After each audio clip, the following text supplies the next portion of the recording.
Vous avez peut-être déjà croisé des deux chevaux baladant des touristes dans Paris. Plusieurs sociétés proposent cette activité dont les Américains, paraît-il, raffolent, mais une seule a eu l'idée de transformer la deux chevaux en véhicule propre. Vous avez devant les yeux Marguerite, la première deux chevaux électrique homologuée au monde. Je suis très heureux de vous la présenter aujourd'hui, cette deux chevaux électrique. L'idée de départ, c'était de pouvoir réconcilier donc une deux chevaux voiture mythique et un mode de transport doux ou écologique et pour un tourisme urbain durable, et puisque c'est l'activité de 4 roues sous un parapluie depuis 12 ans maintenant.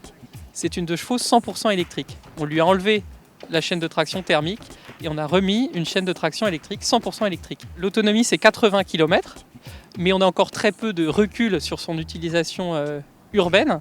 Et donc on va voir au fur et à mesure. Ce qui est bien, c'est que sur l'utilisation urbaine, quand on freine ou quand on décélère, on récupère un petit peu d'énergie. Et puis nous, nos parcours sont assez courts dans Paris, donc il me semble que l'utilisation électrique a du sens.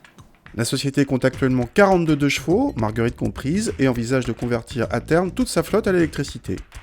Bon, mais au volant, c'est comment une deux chevaux électrique ? Quand on roule dans cette voiture, écoute, on est à bord d'une deux chevaux, on retrouve les mêmes balancements ou les mêmes.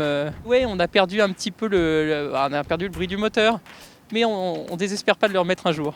Écoutez, le mieux c'est que vous puissiez essayer. Et justement, nous avons pu rouler avec.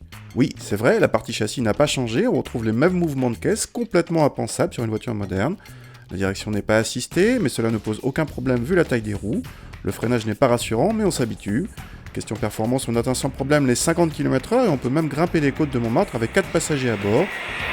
Et même si effectivement la sonorité du bicylindre a disparu, on retrouve quand même les bruits de roulement et de cardan typiques de la deux chevaux. Pour ceux qui connaissent, c'est une vraie séquence nostalgie.